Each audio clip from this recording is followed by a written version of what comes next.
अस्सलाम वालेकुम फ्रेंड्स, मैं ਤੁਹਾਡੇ ਨਾਲ ਨਵੀਂ ਵੀਡੀਓ ਦੇ ਨਾਲ ਹਾਜ਼ਰ ਹਾਂ। ਸਾਡੇ ਚੈਨਲ ਨੂੰ ਸਬਸਕ੍ਰਾइब करो, प्यार का लाइक क्लिक करो कि साड़ी नवी वीडियो कोई भी नहीं अपलोड करिए तो ਤੁਹਾਡੇ तक पहुँच सके।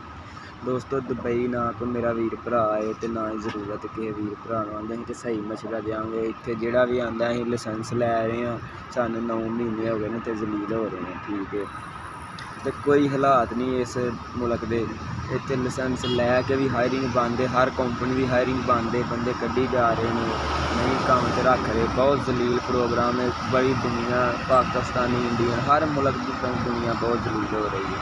तो तुहाडे वीरां भरावां अगे रिक्वेस्ट यही है कि तुसीं इस दुबई दे विच ना जाओ तो गल चंगी है, क्यों कि इस दुबई दे विच बहुत ही खतरनाक सिस्टम है। इत्थे नहीं किसी सिस्टम का भी चलता, बंदा बहुत जलालत ही है।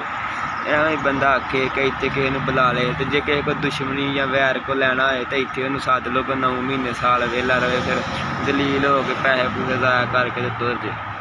तो अं भरावा एवं किसी की गल तो लग के तो इतने आ गए हैं इस दुबई के दोस्तों। तो इस दुबई ने सानू जलील कर छड़िया। हूँ तो साडा दिल भी नहीं करता, की करिए ना पाकिस्तान जोगे ना दुबई जोगे।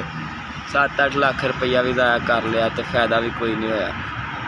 तो दोस्तों तुहाडी मेहरबानी है, इस दुबई मुल्क के जिंदगी च ना आए, विज़ट से भी ना आयो भुल के। इतने विज़ट से भी आओगे तो ना हम अगों वीज़ा लाने का काम खत्म करता है। उनका जो विज़ट है 5000 दिरहम शो मनी, होटल बुकिंग हर चीज़ क्लीयर करके तो फिर आएगा। जोड़ा इंज आएगा वो इतों एयरपोर्ट तो वापस जाएगा। तो मेहरबानी है सारे दोस्तों भरावां अगे कि इस दुबई के ना ही आओ तो गल। तो मेरे दोस्त भरावां अगे यही अड़दे कि इस दुबई दे विच ना आयो, सिर्फ आ बिल्डिंगां वेखण दे चक्कर च ना। बिल्डिंगां ही वेखण आया तां बंदा फस जांदा है। जे कोई मेरा वीर भरा इशारा किते तोड़ दे, इशारा बंद होए तो लंघ जाए। 3000 दिरहम का मुखालफा पाकिस्तानी रुपया 2 सवा 2 3 सवा 2 लाख रुपया बनता है। तो गरीब बंदा कित्थों देवे। इत्थे जलील प्रोग्राम, इत्थे कोई वीर भरा ना आयो। मेहरबानी है तुहाडी सारिआं दी, रिक्वेस्ट कर रहे हैं तुहाडे अगे।